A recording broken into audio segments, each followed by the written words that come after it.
ஆன்மீக அன்பர்களுக்கு எனது ஆத்ம வணக்கங்கள். நல்வினை அருளும் நந்தியடிகள், பெருவளநல்லூர், லால்குடி. ஞானியர்களும் சித்தர்களும் குழந்தை பேறு இல்லாத மக்களின் குறையினை போக்கவே இந்த மண்ணுலகில் விசேஷமாக அவதரிக்கின்றார்கள். ஆம், அதுபோலவே சாமியின் பெற்றோர்கள் நீண்ட காலமாக குழந்தை பேரின்றி வந்தார்கள். உலகிலில் எல்லா செல்வமும் இருந்தாலும் குழந்தை செல்வம் இல்லை என்றால் இந்த மதியட்ட சமுதாயம் தூற்றவே செய்யும். குழந்தை பேர் இல்லாமல் வாழ்ந்து கொண்ட சிலருக்கு இறைவனின் திருவீட்டில் குழந்தையாய் தவழும் பாக்கியம் உள்ளது. புரியாத மனிதர்கள் குழந்தைகளை பெற்றுவிட்டு அனாதையாக முதியோர் இல்லங்களிலும் வீட்டு வேலைக்காரர்களாகவும் வாழ்கின்றனர். இதுதான் கௌரவ வாழ்வு. தாங்க முடியாமல் அழுத சிலருக்கு மீண்டும் குழந்தை பாக்கியம் வினோதமாக அருளப்படுகிறது. பின்பு அக்குழந்தை அப்பெற்றோரின் சமயம் சடங்கு ஆச்சாரத்தினை உடைத்து கொண்டு சித்தனாய் மகானாய் உலகிற்கு வருகின்றது. அப்படி வேதாந்த ரங்கநாயகி தம்பதிகளுக்கு மகனாய் 1862 பங்குனி மாதம் 18ஆம் தேதி பூரட்டாதி நட்சத்திரம் அவதரித்தவர் நந்தியடிகள். இவரின் இயற்பெயர் ஸ்ரீனிவாசன். நந்தியடிகளுக்கு இளம் வயதிலேயே புராண வேத சாஸ்திரம், தர்ம சாஸ்திரம் போன்றவை பயிற்சி அளிக்கப்பட்டது.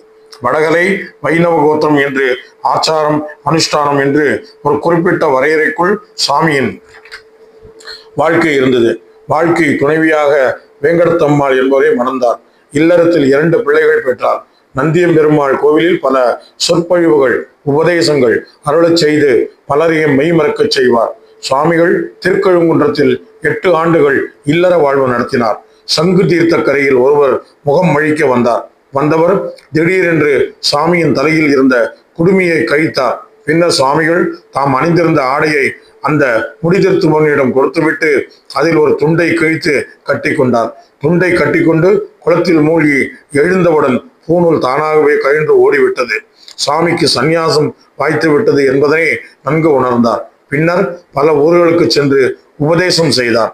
விழுப்புரம் தாலுகாவில் வெள்ளாம் பூங்குப்பத்திற்கு சென்று சில காலம் தங்கினார். அப்போது சுவாமிகளுக்கு சாது சாமிகளும் நட்பு ஏற்பட்டது.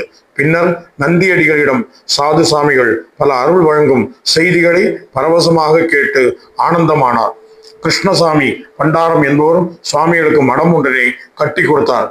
அந்த மடத்தில் சில காலம் தங்கி அற்புதங்கள் நிகழ்த்தினார். திருச்சிராப்பள்ளியில் உள்ள லால்குடியில் அருகே பெருவளநல்லூரில் வந்து நந்தியடிகள் தங்கினார். அங்கு பல்வேறு மகிமைகள் செய்த பின்பு தாம் சமாதி அடைய வேண்டிய காலம் வந்துவிட்டதை உணர்ந்தார் சுவாமிகள். பெருவளநல்லூரில் 1928ஆம் ஆண்டு மாசி மாதம் 13ஆம் நாள் பஞ்சமி அஸ்வினி நட்சத்திரத்தில் சுவாமி சமாதி அடைந்தார். வாருங்கள், தரிசிக்கலாம். திருச்சி மாவட்டம் லால்குடியிலிருந்து 16 கிலோமீட்டர் தொலைவில் உள்ள பெருவளநல்லூரில் தவத்திரு நந்தியடிகள் சமாதி உள்ளது. அனைவரும் வந்து சுவாமிகளின் ஜீவ சமாதியை தரிசித்துவிட்டு ஆசிகள் பெறுக.